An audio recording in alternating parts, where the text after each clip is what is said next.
Good morning and welcome to Unraveled Game Thoughts.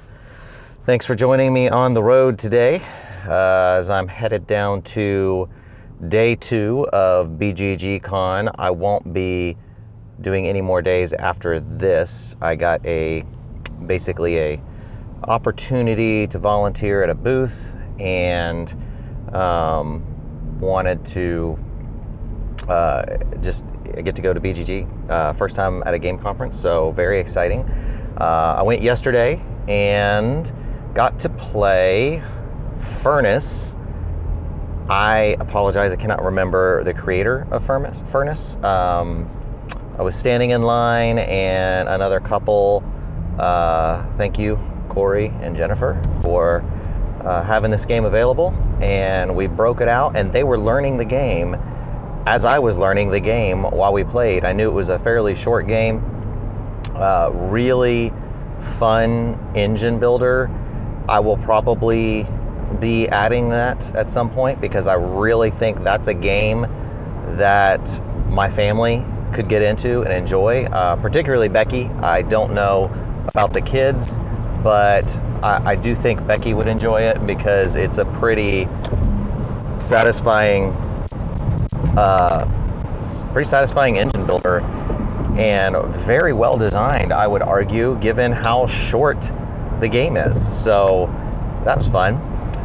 And then the game I checked out from the library was Anno 1800, Martin Wallace game. And I have Brass Birmingham. I love Brass Birmingham. Anno 1800 was enjoyable. I really liked playing it. I feel like as an economic game, I just like Brass better as far as Martin Wallace games go. And I think I like Clans of Caledonia better than Anno 1800. Anno 1800 was really fun. It's a game that I don't know that I would add to my collection simply because it's got a pretty big setup and takedown, and there's all these tiles out on the board, and so you're essentially building up your islands, and you can add sections to your island. There's a smaller section called the New World that you can trade, where you can basically use that for resources, and then there's the larger pieces that allow you to build more things in your tableau. So it's sort of like an economic tableau building game to some degree. What's interesting about this game, though, is that at the end of the game, when you're doing points, your tableau scores nothing for you. I should change that. There are objective cards that if you have certain things in your tableau, those particular inventions or items that you've built can contribute to your score, your final score, or the kind of workers you have. If you get these exploration cards, there are certain workers that can score points for you. So it's definitely a game I would be interested to play again at some point, just to see if I could do better after having played once, because I really didn't pay enough attention. Like, it just didn't occur to me during the game that my tableau was going to be worth virtually nothing. I was paying enough attention to the objective cards to get some points, but one of the folks I was playing with had easily the biggest tableau of anybody, and I think he had gotten 4 island tiles added to his tableau. He had bought just about every resource. People were trading for his resources left and right. I was trading for his resources left and right. But at the end of the game, he had the lowest score.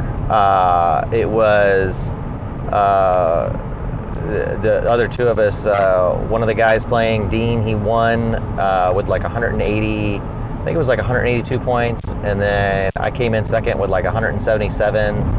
And then the next scores were in the I think there was a 130 something and a 120 something. So it was a fun game. If you kind of like economic games, I would definitely recommend Anno 1800.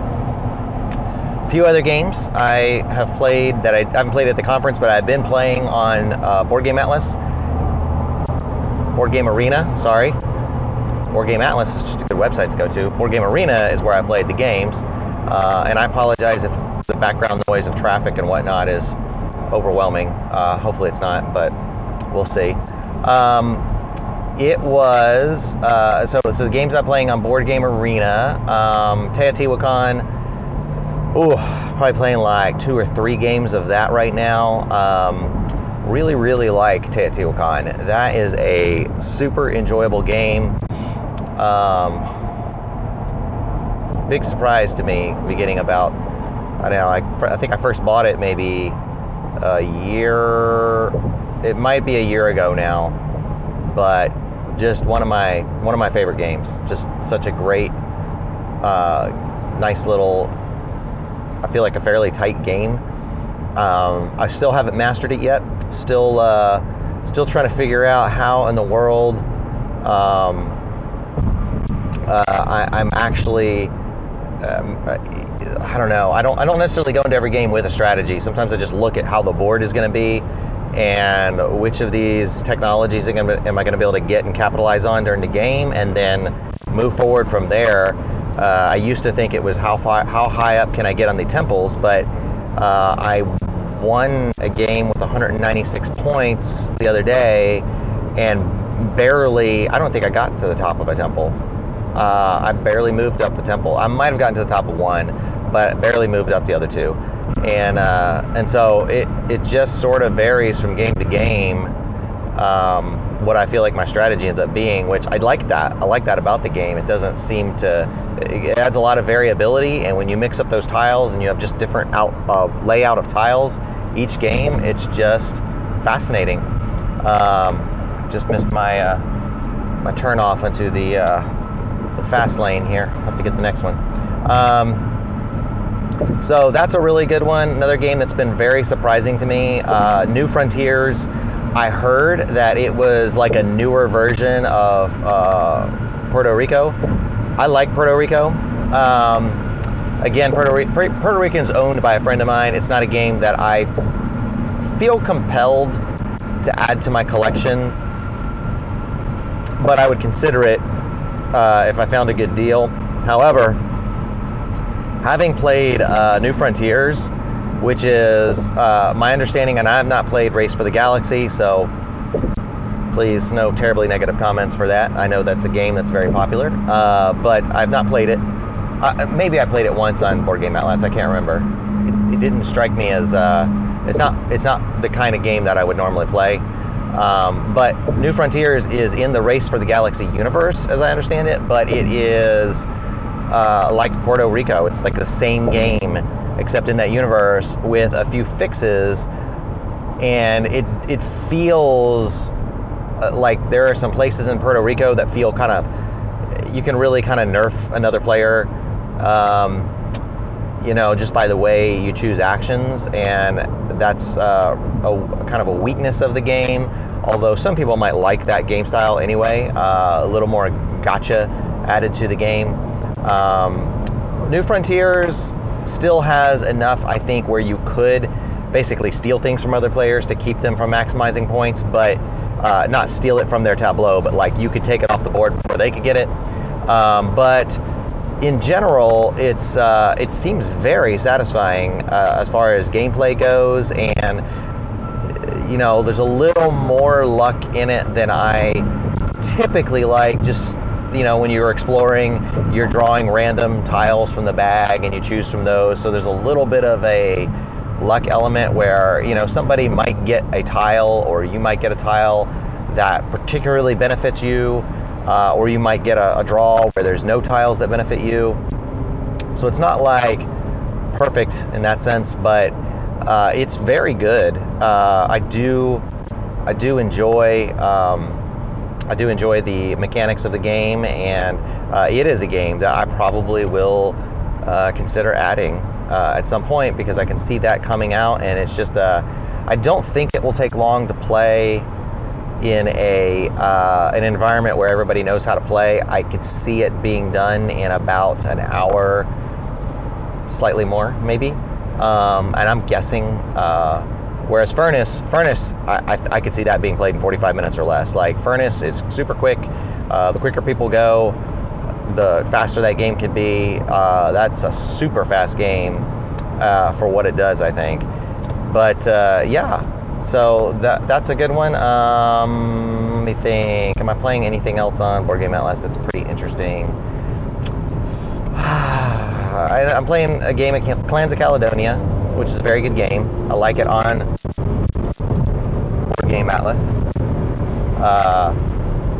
Had to get in front of a truck there.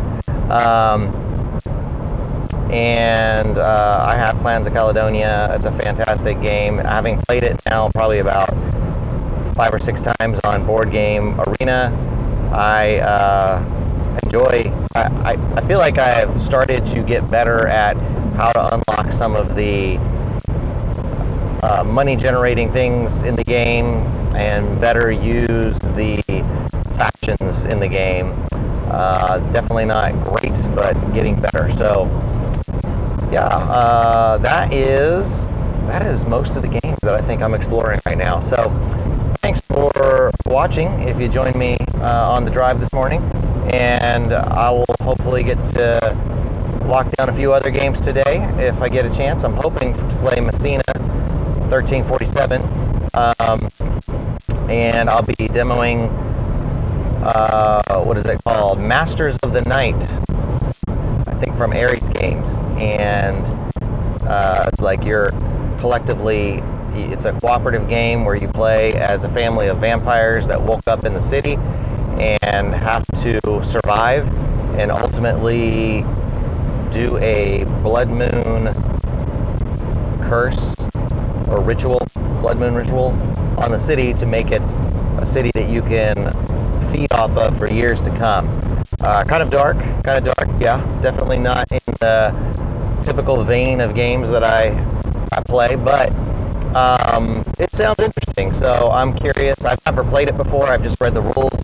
I'm looking forward to trying it out as I know it and seeing what kind of game ends up being. I think there's an expansion there with it too. I did not look at the expansion, so I have no idea what that does, but I'll have a report on that hopefully in my next video. But hope y'all have a great Thursday, and until next time, thanks for joining me at Unraveled Game Thoughts.